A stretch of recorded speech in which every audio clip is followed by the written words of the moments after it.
বেশ অনেকগুলো দিন পরেই আবার আমার দেওর বৌদিকে নিয়ে কিছু কথা বলতে এসেছি।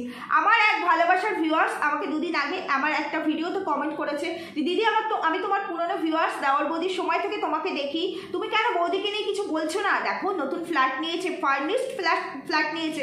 আমি এখন দেওর বৌদিকে তো দেখি না, একদমই দেখি না। যদি কেউ কোনো কিছু বলে তখন গিয়ে একটু ওয়াচ করি, তারপরে করার মতো থাকলে কন্টেন্ট তখন দিই। কালকে যেহেতু আমি ভিডিও করিনি তাই এই মানে কনসেপ্টের উপর কোনো রকম ভিডিও আমি নিয়ে আসতে পারিনি। যাই হোক, তো সেখানে আমি রিপ্লাই করেছি যে ওটা ওর নিজের ফ্ল্যাট না, আমার যতদূর মনে হচ্ছে ওর বাবা মায়ের ফ্ল্যাট। তো ওইটুকু করে দিয়েছি, তারপর বলেছে হ্যাঁ করবো, আমি দেখে নিই। তো দেখেছি কালকে, যদিও আমি প্রেজেন্টে আজকের ভিডিও কিন্তু দেখিনি, আমি কালকে অবধি দেখে নিয়ে এসে ভিডিও করছি। যাই হোক, তো যেটা বলতে চাইছি যে সত্যি ওই ফ্ল্যাটটা ও কেনেনি। তুমি যে আমাকে কমেন্ট করেছো ফার্নিশড ফ্ল্যাট না, ওই ফ্ল্যাটটা ওর বাবা মায়ের। আর এই একই ফ্ল্যাট নিয়ে ওর এখন প্রত্যেকটা কন্টেন্ট, কদিন আগে ওর প্রেগনেন্সি রিলেটেড কন্টেন্ট ছিল, তার আগে শ্বশুরবাড়ি বেচা রিলেটেড কন্টেন্ট, আর তার আগে ছিল বাবা মাকে বেচা রিলেটেড কন্টেন্ট। এখন বাবা মার মতো ভালো পৃথিবী কেউ নেই, শ্রেষ্ঠ সম্পদ বাবা মা। তো এখন গিয়ে হয়েছে বাবা মা ফ্ল্যাট কিনছে, এটা দিয়ে চলবে বেশ কয়েক মাস। তারপর আবার দাদার বিয়ে খুব শীঘ্র, মানে এই 25 তারিখ বোধ হয় নভেম্বরে দাদার বিয়ে। তো সেই দাদার বিয়ে নিয়ে চলে, মানে এই নিয়ে এখন চলে কন্টেন্ট ওর কাছে, বুঝতে পেরেছো? কন্টেন্ট। তো আমি আমার টাইটেলটা কেন রেখেছি জামাই কেন চাকর? এই এতদিন বলতাম ভাড়া দাওর কেন চাকর, এখন বলছি জামাই কেন চাকর। কেন বলছি সব বোঝাবো, চলো একটু ইন্ট্রো দিই। Hello my lovely viewers, welcome back to my channel Dimpy lifestyle. বন্ধুরা আমার সাথে থেকো, পাশে থেকো, চ্যানেলটিকে সাবস্ক্রাইব করো, লাইক কমেন্ট শেয়ার করো। সেই মানুষগুলো কোথায় যারা বলেছিল তুমি প্রেগনেন্ট? আমি জানি, কনগ্রাচুলেশন। কোথায় এখনো তো দেখছো, কয় চক্ষু দিয়ে দেখছো, কখনো কান বসিয়েছো, কই প্রেগনেন্সির খবর আছে? আমাদের বাড়ি নুতি করতে পারে না, আমাদের বাড়ি নুতি করতে হয়, জানোই তো, আটা মাখতে পারে না, আমাদের বাড়ি নুতি করতে পারে না। কিন্তু বাপের বাড়ি থেকে লুচি করতে পারলে তখন আর রুটি মেকারের দরকার হলে না। মা হেল্প করেছে, মা বেলে দিয়েছে। আমরা কি দেখেছি মা বেলে দিয়েছে? না তুমি বেলে পরে ভাজছো দেখেছি?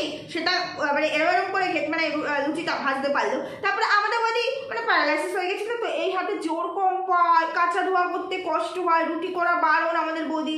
তারপর ছেলেকে পড়ানো বারণ ছিল, ছেলের মুখেরটা খাওয়া বারণ ছিল, অনেক কিছু বারণ ছিল। এখন একটু করে ঠিক হচ্ছে। যাই হোক, এই হাত দিয়ে সমস্যা দেখেছ। বাপের বাড়ির জন্য বাজার করে নিয়ে গেলে বাজারটা নিজের হাতেই কিন্তু বইছে। আর তোমরা এমন কেন বারবার বৌদিকে কত কেন দাও? তোমরা বলছো এই ছোট ঘরটা ভেবেছিলাম তোমার জন্য, তোমার বাবা মা তোমার জন্য একটা রুম রাখেনি। দেখো, মেয়েদের বিয়ে হয়ে গেলে বাপের বাড়ি থেকে সেই স্ট্যাটাস থাকে, এটা তো আমরা প্রত্যেকটা মেয়েরা জানি। কটা বাবা মা ভাবে ছেলে যদি থাকে মেয়েদের কদর খুব কমই হয়, খুব কম পার্সেন্টেজ মেয়ে আছে। না, আমার বাপের বাড়িতে আমার জন্য একটা রুম আছে। সে আমার বাপের বাড়ি যেরমই হোক, কিন্তু আমার জন্য একটা রুম আছে। আমি যখন যাই ওই রুমটাতেই থাকি। আর এখন নতুন করে বাড়ি আরো হচ্ছে, সেখানেও আমাদের জন্য, মানে আমার ভাইয়ের জন্য যেমন রুম তৈরি হচ্ছে, সেম রুম মেয়ে জামাইয়ের জন্য তৈরি হচ্ছে। যদিও আমি বছরে একটা রাতের জন্য গিয়ে থাকি না, বুঝতে পারছো? কারণ আমার মা বাবা সপ্তাহে 2 দিন 3 দিন আসে, ভাই তো রোজ আসে অফিস থেকে, আর আমার বাপের বাড়ি কাছে, তাই জন্য এখন সেই টানটা নেই। সেই জন্য মানে যাবো, দেখতে তো পাই, সেই জন্য সেই টানটা আর আসে না। যেহেতু তাদের দেখতে পাই তাই আর আমার যাওয়া হয় না। এখন মেয়ের পড়াশোনা আছে, কিন্তু তারপরেও আমার জন্য কিন্তু রুম আছে, বুঝতে পেরেছো? তো যাই হোক, এটা হচ্ছে জামাইকে রেসপেক্ট দেওয়া, কারণ জামাই ভালো থাকলে মেয়ে ভালো থাকবে। তো তোমরা ওদেরকে কেন করতে দাও? তো আলাদা জায়গা কিনে বাড়ি করেনি, ফ্ল্যাট কিনেছে। আর ফ্ল্যাটটা তড়িঘড়ি সমস্ত কিছু ঠিকঠাক করেছে এখন। কারণ দাদার বিয়ে করলে দাদা তো আর ওই কোয়ার্টারে কোথায় নিয়ে বউ নিয়ে থাকবে? কোয়ার্টারের রুমগুলো ছোট ছোট, ওখানে জায়গা না, তোমরা দেখতেই পাও। তারপরেও বলে এই ছোট্ট রুমটা গেস্ট রুম মানে কি? ওদের বাড়িতে কজন গেস্ট আসে, কারা আসে দেখতে পেয়েছে এখনো পর্যন্ত? তো গেস্ট বলতে তো মেয়ে জামাই যখন যাবে কাছাকাছি তো থাকে, রাত্রিবার নাইট স্টে করার কি দরকার আছে? আর দাদার একবার বিয়ে হোক না, এখন যতই বৌদির সুনাম গাইছে, ভালো হলে তো খুবই ভালো। কিন্তু এরকম ননদ থাকলে যে নিজে কিনা শ্বশুর বাড়ি ভালো হতে পারেনি, দেওয়ারকে ভাগিয়ে নিয়ে এসেছে, তোমাদের কি মনে হয় বলে কি দেওর তুমি কি সালার গাড়িটা মানে বাইকটা ফেরত দিয়েছো না? ওটা পুরো বাজেয়াপ্ত করে নিয়েছো, মানে তো হচ্ছে পুরো বাজেয়াপ্ত করে নিয়েছো। যাই হোক, বৌদি কিন্তু একটা জিনিস ভালো বলে, কথায় বলে দাওরটির কথা নাম ধরে, অফিসে গেছে, কাজে গেছে। এই অফিস ওয়ার্ডটা বৌদির মুখ থেকে যায় না, কারণ বৌদিকে বাবা মারা দেখে যেখানে বিয়ে দিয়েছিল সেটা একটা উচ্চ র্যাঙ্কে চাকরি করতো, তার তো রেপুটেশন হাই ছিল, সে তো অফিসে যেত।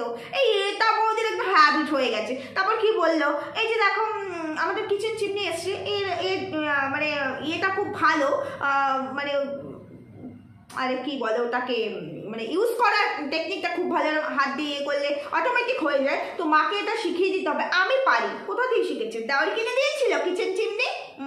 আগের সেই বর, মানে যে কোনো এক্স, যার সাথে লিখিত পরিচিত ভাবে তোমাদের ডিভোর্স হয়নি সেই বর দিয়েছিল না। তারপর বললে যে ফিল্টার, এটাও মাকে শেখাতে হবে 2-3 দিন ধরে, শেখাতে হবে মানে বৌদি পারে। বলছি এই লাক্সারিয়াস লাইফ কোথায় লিড করেছিলে? তোমার বাপের বাড়ি তো ছিল না, এটা তো স্পষ্ট, থাকলে তো মাকে শেখাতে হতো না। বন্ধুরা ভুল বললাম? যদি ভুল বলে কমেন্ট করে যাও কিন্তু। তো বলি বৌদি এই লাক্সারিয়াস লাইফটা করে দিয়েছিলে সেই স্বামী যে স্বামী এখন স্ট্রোকের সঙ্গে পাঞ্জা যাচ্ছে সেই স্বামী, তাই না? তো বলি দেওয়ার তোমায় কি দিয়েছে? কি আইফোন?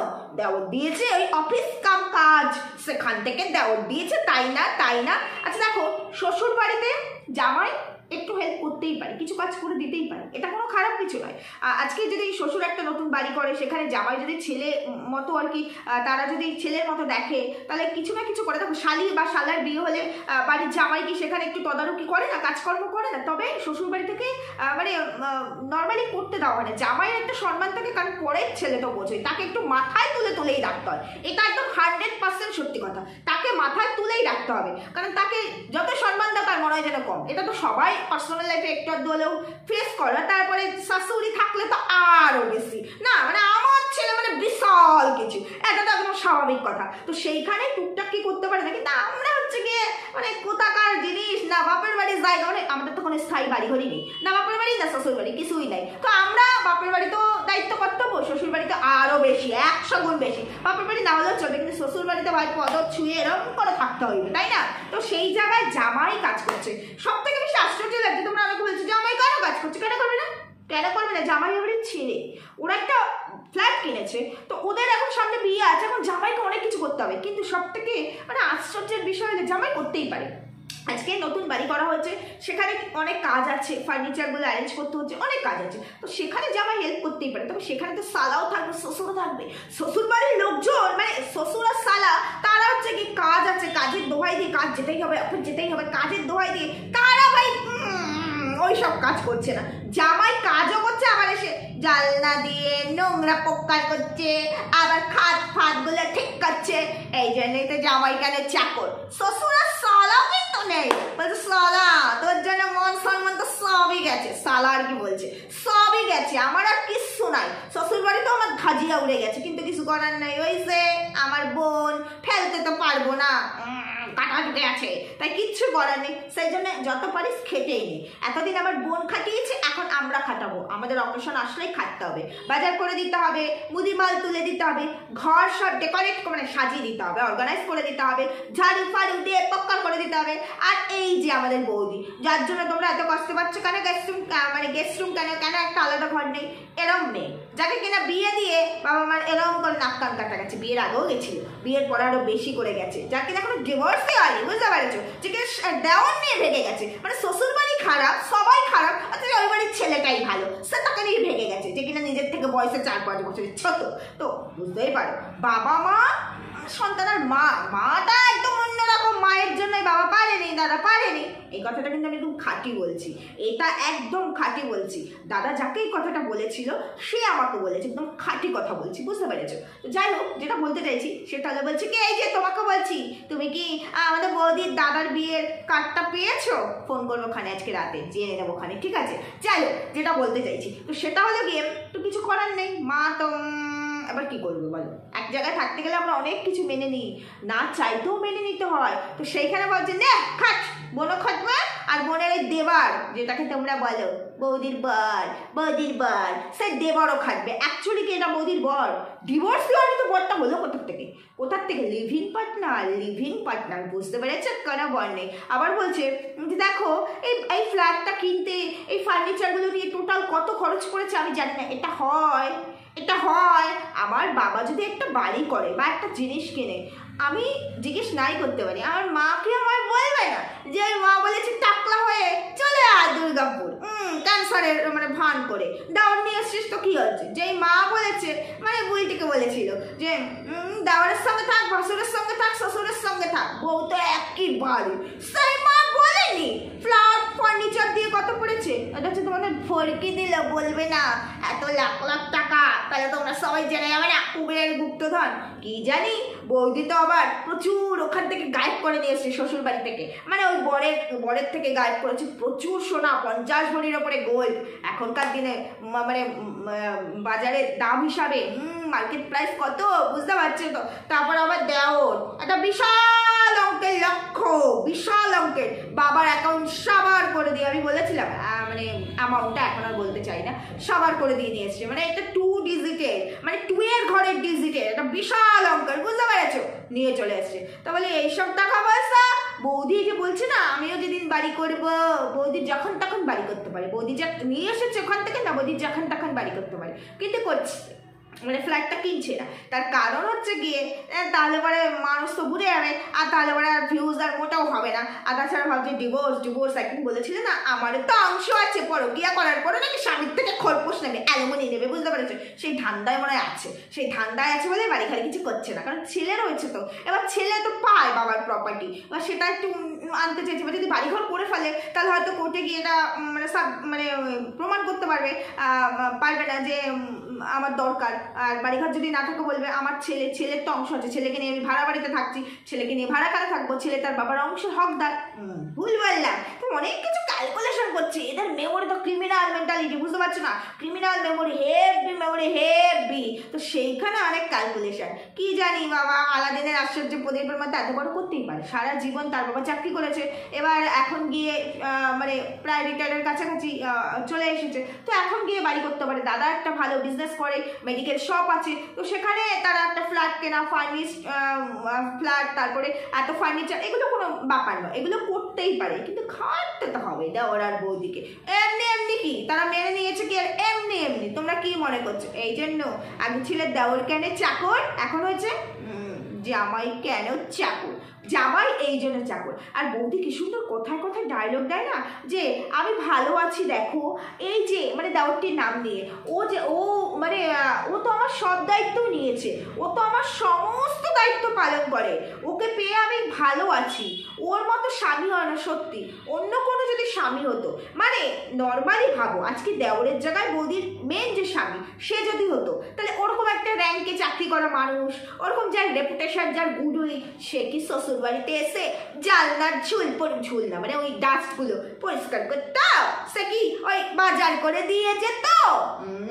সে হয়তো ফোন করতো, বাজারের প্রয়োজন অনলাইনে চলে আসতো বাড়িতে, কি সে হয়তো বলতো একটা লোক নেই তাইলেই পরিষ্কার করা, সে তো করতো না। এটা দেওর বলেই করছে, কারণ ওই মালটার কোনো ভ্যালু নেই, কোথাও নেই।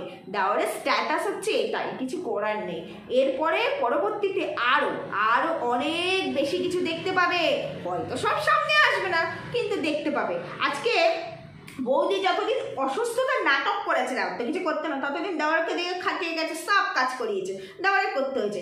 এই যদি বৌদি রিয়েলি অসুস্থ হতো, মানে যখন হয়েছে তখন দেওয়ারের যে মেন হাজবেন্ড সে কি করতো, 2টোর জায়গায় 4টে কাজের লোক, 4টের জায়গায় 8টা কাজের লোক রেখে দিত।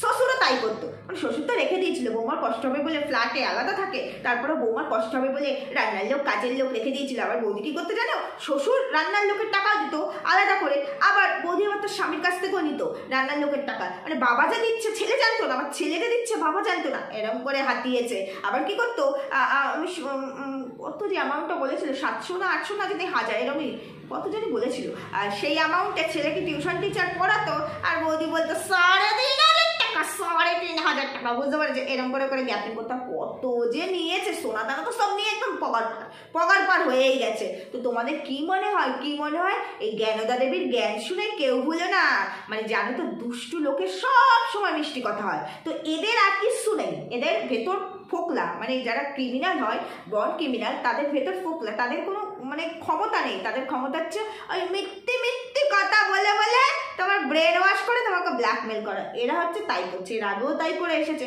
স্বামীর ফ্ল্যাটে স্বামীর টাকায় খেয়ে, স্বামীর টাকায় আয়াসি করে, স্বামীর টাকায় গ্লামার বাড়িয়ে, স্বামীর ফ্ল্যাটে থেকেই বলে দিনের পর দিন চালিয়ে গেছে আমি সিঙ্গেল মাদার, আমি চাকরি করে আমার সংসার চালাচ্ছি, চাকরি করেছিলাম একটা সময়, সেই টাকা রয়েছে, সেই টাকা দিয়ে আমার সংসার, মানে আমার ছেলের দায়িত্ব আমি পালন করছি। এই ফ্ল্যাটটা আমি কিনেছিলাম চাকরি করে, একটা 80 লাখ টাকার ফ্ল্যাট কলকাতার মতো জায়গায় বৌদি চাকরি করে কিনেছে, বুঝতে পেরেছে, যার মানে যোগ্যতা হলো গিয়ে ওই উলবো না, এখন সেটাও নেই। ডায়েরি লেখা এখন সেটাও নেই, সব শেষ। শুধু বসে বসে ডায়লগ কি দেয়, এইভাবে এটা রান্না, ওইভাবে ওটা রান্না। আমি চিকেন খেতে পারি না, আমি এখন মাছ খেতে পারি না, আমি ডিম খেতে পারি না, শুধু মাটন খেতে পারি। বলি বৌদি প্রেগনেন্ট তো, চিকেন মাছ ডিম কি খেতে পারে? বলি বৌদির ক মাস? জিজ্ঞেস করেছো? বৌদি প্রেগনেন্ট কিনা জিজ্ঞেস করেছো? আরেকবার জিজ্ঞেস করো বলেছি না? এত সহজ না, অপারটা যে কোনো কিছু দান করো না। যাই হোক, যে তুমি আমাকে কমেন্ট করেছো তোমাকেও বলছি, এই ফ্ল্যাটটা ওদের নয়, এই ফ্ল্যাটটা ওর বাবা মা কিনেছে। ভালো করে একটু ভিডিওটা দেখলে বুঝতে পারবে, টাইটেল আর থাম্বনেল দেখলেই তো হবে না, কারণ সবাই ক্লিকবেট খেলে আর বৌদি তারা বেশি বেশি খেলে। কারণ ক্যান্সার মুখে না বললেও বড় বড় করে লিখে দিয়েছে ক্যান্সার আর বাঁচবে না, বুঝতে পেরেছো? তো এরা হচ্ছে সেই পাবলিক। তো বুঝে শুনে আর কি ভিডিওটা দেখো, তাহলে বুঝতে পারবে। তো বলেছিলে ভিডিও করতে, তো করলাম। এখানে ভিডিও করতে আমারও নিজের এখন আর ইন্টারেস্ট লাগে না। কত বলবো একজনকে নিয়ে, আর কত বলবো? তবে নোংরামি করলে অবশ্যই বলবো। ঠিক বললাম না ভুল বললাম তোমরা জানিও। সবাই সুস্থ থেকো, ভালো থেকো, দেখা হবে পরবর্তী ভিডিওতে। টাটা।